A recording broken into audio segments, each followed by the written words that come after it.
It's the 74th Boys Amateur Championship. It was first played in 1921 and past winners include some great players, people like Michael Manalek, Ronan Rafferty, Howard Clark, Sergio Garcia and Jose Maria Olazabal, to name but a few. This week 16 countries are represented and they're here at Hillside to battle it out.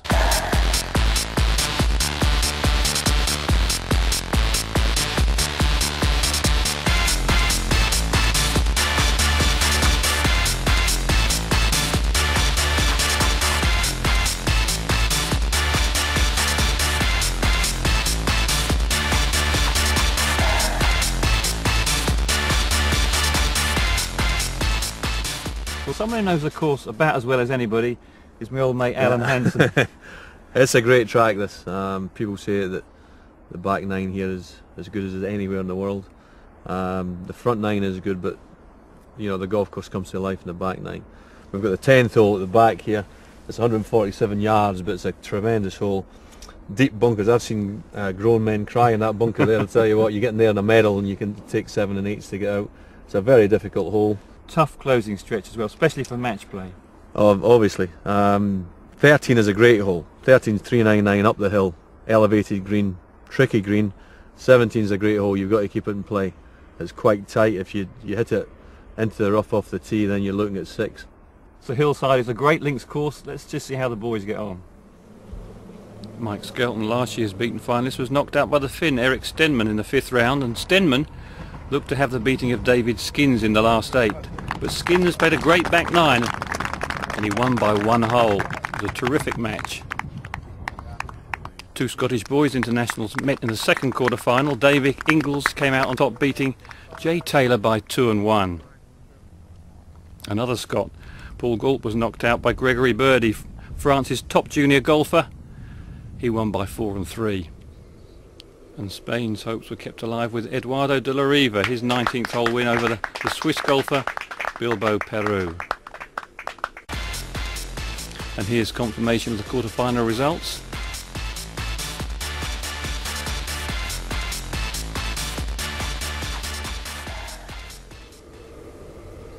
And now to the semis. David Ingles seemed to have his match under control. He was 3 up at the turn, out in 34 against Eduardo de la Riva. Still 2 up by the time they reached the 17th, but he'd found an awkward spot. It was a great recovery, but wasn't good enough. He lost the hole, so he was 1 up coming down the last. It was a great up and down from behind the green from Eduardo. And a super putt. Brilliant 2-putt on the 18th, so he went through 1 up. David Skins, Englishman, against Gregory Birdie. And through 11 holes, Birdie was 1 up. At the 12th hole, Skins had this putt for a par. He'd been all over the place, over the back of the green, pitched out to here.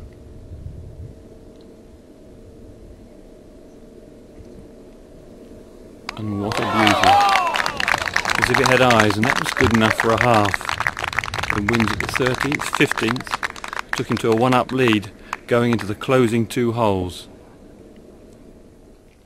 Problems for Birdie though. He'd found the left-hand bunker with his 3rd shot and very little green to work with.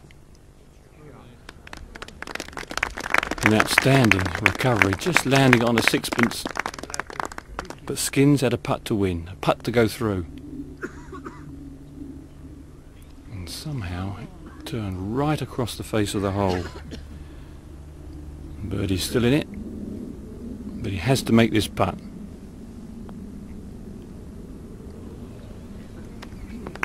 I think a slight misread. So Skins goes into the final 2 and 1, and the match seemed to swing at the 12th. I had 127 yards to the pin from where I was.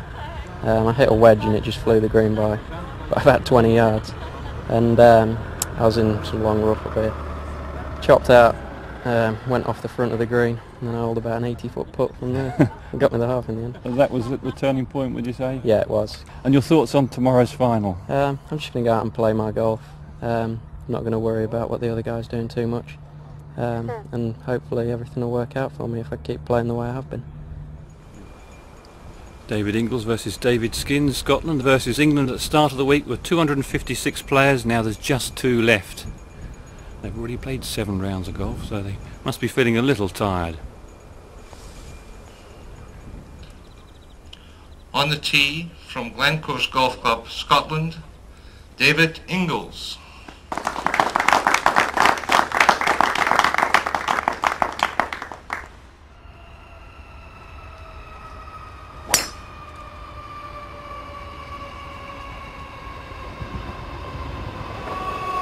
On the tee from Cannock Park Golf Club, Lincolnshire, David Skins.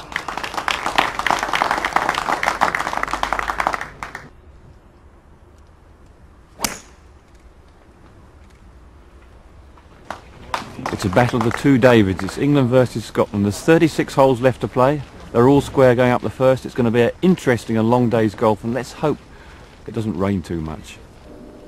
Well, it certainly continues to drizzle over the early holes, and Skins won the first hole with a birdie 3. They halved the second in pars, and Ingalls had this little chip at the third. The par 4, beautifully judged, so the match was back to all square. Ingalls won the fourth and went one up with a wayward tee shot from Skins at the fourth.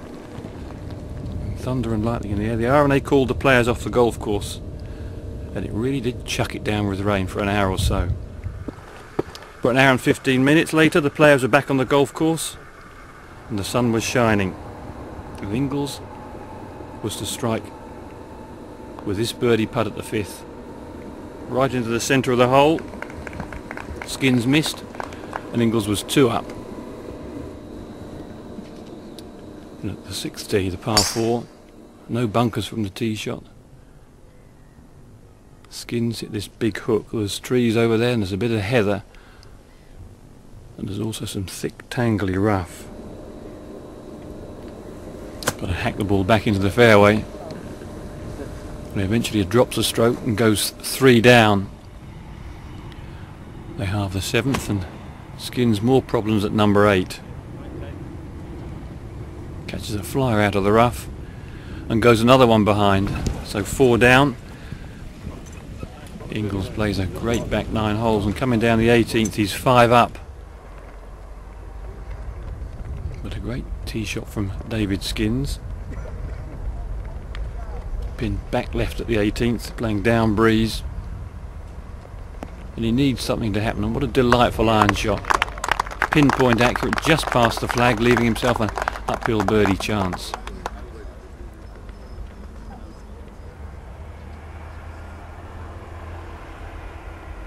And beautifully holed. So gets one back. Hole 1 by Mr. Skins, 3 to a 4. After this morning's play, the match stands at 4 up to Mr. Ingalls. Ingalls round in 70, but can Skins make something of a fight of it this afternoon? They halved the first hole, certainly swinging the club well, a light breeze about, and they both ripped their tee shots down the par 5 second.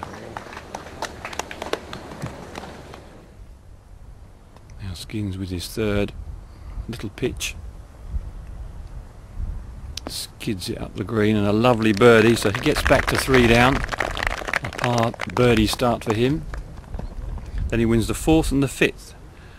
By the time he comes to the 6th, he's just 1 behind. Took a 6 here this morning, but watch this for a little beauty. Right over the flag. A little downhill, and he taps that putt in and squares the match. So he's won 5 of the last 7 holes. They halve the 7th and the 8th, and Skins goes 1 up at the 9th. And he has the honour at the par 3 10th, 147 yards uphill. Always difficult to pick your club. This is the 8th time these two fellas have played this hole this week, so both judging the distance very well. Skins some 45 feet away, big swing from left to right. And it's looking right into the centre of the hole. And Skins now is 5 under for his last 10 holes, and he was 5 down, and he's now 2 up.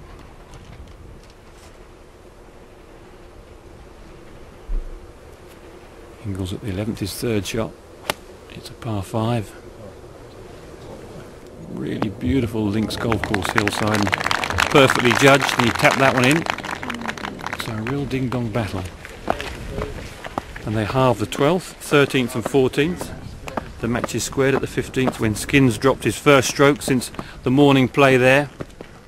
And they both wander up onto the 17th tee, all square, couldn't be tighter. 17th is the longest hole on the golf course, 548 yards playing downwind and just about in range for 2. And Ingles hits a beauty.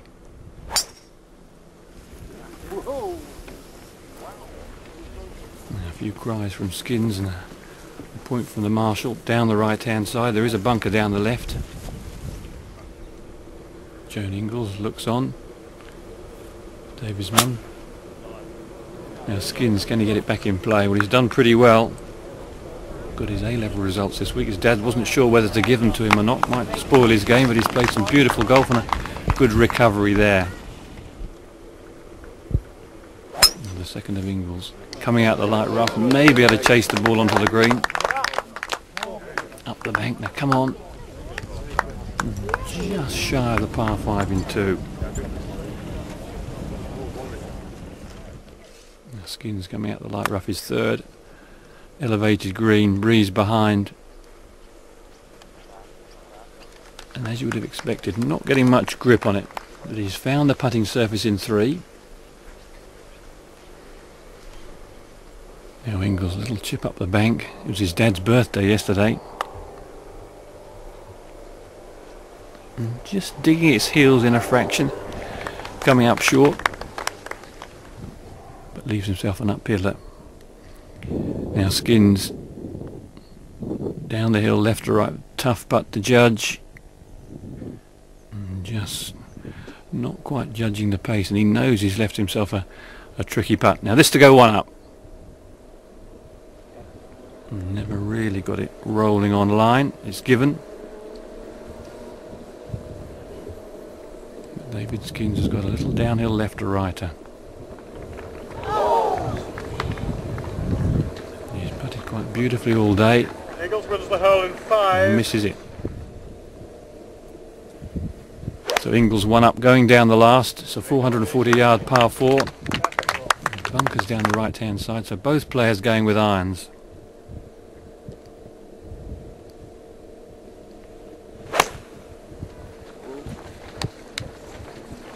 And perhaps Skins just not able to forget that little short putt miss, lost his concentration, has dragged his tee shot into the left rough at the 18th. Well, he's found his ball, has identified it, his, and manages to get back in play.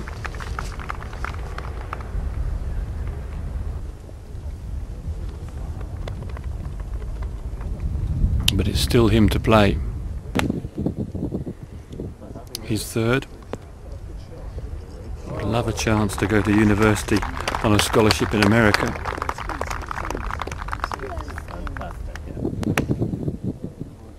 Now Ingles from the perfect spot. Always a tough second to judge both the line and the distance. And that's a real gem right down the flag. And the Scotsman looks favourite.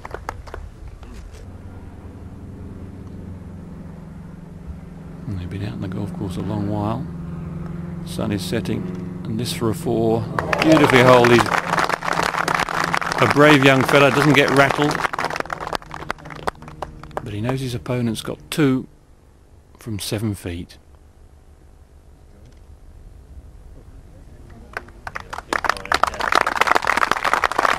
And it's been conceded.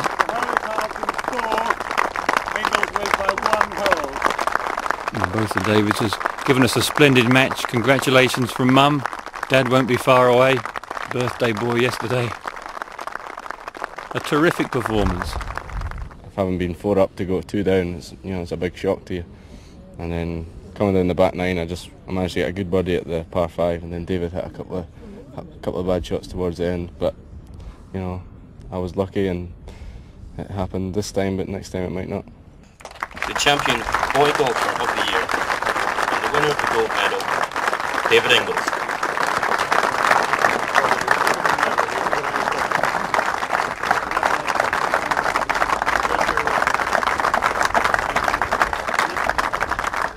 He told me the only present that I had to give him was a win in this. So That's right, and he's given me it. So happy birthday.